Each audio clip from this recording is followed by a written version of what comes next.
विजया एकादशी का महात्म्य। सनातन धर्म में एकादशी व्रत का विशेष महत्व है। प्रत्येक वर्ष 24 एकादशियां होती हैं और प्रत्येक एकादशी का अपना विशेष प्रभाव और पुण्य फल बताया गया है। विजया एकादशी फाल्गुन मास के कृष्ण पक्ष में आती है और इसे सभी प्रकार की विजय प्राप्ति के लिए सर्वश्रेष्ठ माना जाता है। शास्त्रों के अनुसार विजया एकादशी का व्रत करने से व्यक्ति को जीवन में आने वाली सभी बाधाओं से मुक्ति मिलती है और उसे सफलता एवं विजय प्राप्त होती है। इस व्रत का विशेष फल यह बताया गया है कि जो व्यक्ति इस दिन विधिपूर्वक उपवास रखता है वह पापों से मुक्त हो जाता है और मोक्ष प्राप्त करता है। विजया एकादशी व्रत कथा। पुराणों में विजया एकादशी के व्रत का महत्व स्वयं भगवान श्री कृष्ण ने धर्मराज युधिष्ठिर को बताया था। रामायण काल से जुड़ी कथा। त्रेता युग में जब भगवान श्री राम अपनी पत्नी सीता माता और अनुज लक्ष्मण के साथ 14 वर्षों का वनवास व्यतीत कर रहे थे, तब लंका के राजा रावण ने छलपूर्वक माता सीता का हरण कर लिया था। भगवान श्री राम ने माता सीता को खोजते हुए वानरराज सुग्रीव से मित्रता की और उनकी सेना के साथ लंका पर चढ़ाई करने का निश्चय किया। किंतु सबसे बड़ी समस्या यह थी कि श्री राम और उनकी सेना को समुद्र पार करना था, जो एक अत्यंत कठिन कार्य था। उस विशाल समुद्र को बिना किसी साधन के पार करना असंभव प्रतीत हो रहा था। तब श्री राम ऋषि बगदालभ्य मुनि के पास गए और उनसे समुद्र पार करने का कोई उपाय पूछा। मुनिवर ने भगवान राम से कहा, हे राम, यदि आप एवं आपकी सेना फाल्गुन मास के कृष्ण पक्ष की एकादशी को विधिपूर्वक व्रत करेंगे तो निश्चय ही आपको विजय प्राप्त होगी। ऋषि की इस सलाह को मानकर भगवान श्री राम ने विधिपूर्वक विजया एकादशी का व्रत रखा। इसके प्रभाव से समुद्र देवता ने उन्हें मार्ग प्रदान किया, जिससे नलनील के नेतृत्व में राम सेतु का निर्माण हुआ और पूरी सेना ने समुद्र पार कर लिया। इसके बाद भगवान श्री राम ने लंका पर आक्रमण किया और रावण का वध कर माता सीता को मुक्त कराया। इस प्रकार विजया एकादशी के व्रत के प्रभाव से श्री राम को विजय प्राप्त हुई। तो दोस्तों, अभी आप सुन रहे थे विजया एकादशी की व्रत कथा।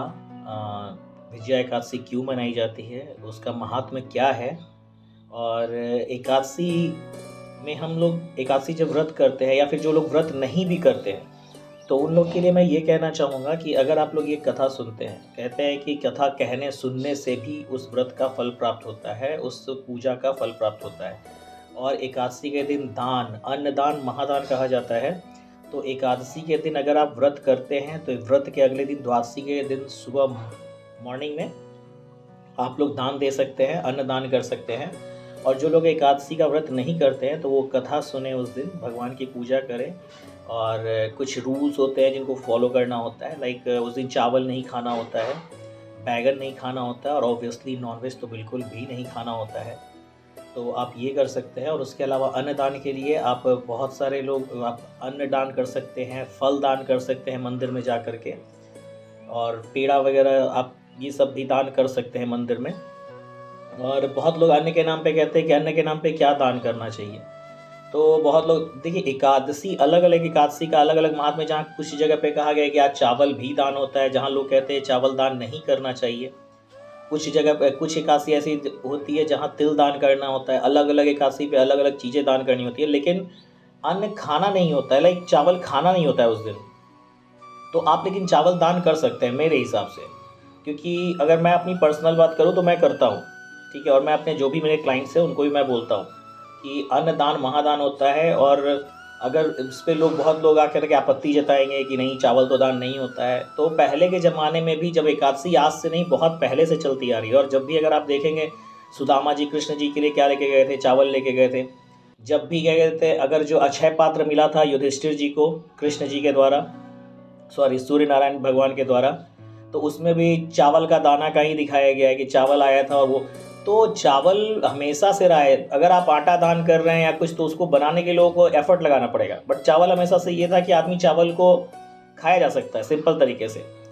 चावल की खीर बनाई जाती थी, पहले दूध अवेलेबल होता था, लोग चावल की खीर बना लेते थे और उसको भगवान को भोग लगा करके खुद खाते थे फिर।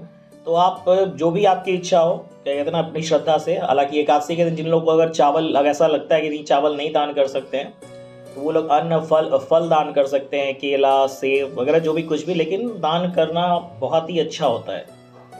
तो दोस्तों, ये था एकादशी, विजया एकादशी की कथा और उसके बारे में कुछ बातें। और आगे भी हम इसी तरह अलग अलग एकादशी की स्टोरी लेकर के आते रहेंगे। अगर आप लोग को ये पसंद आए तो चैनल को सब्सक्राइब करें, लाइक करें, कमेंट बॉक्स में जय श्री राम या राधे राधे जो भी हो अपनी सपोर्ट दिखाने के लिए और उत्साह बनाए रखने के लिए आप ऐसा लिख सकते हैं, तो मुझे बहुत अच्छा लगेगा। और मैं हूं अनुपम कुमार, एस्ट्रोलॉजर अनुपम कुमार, वैकुंठा एस्ट्रो से। धन्यवाद।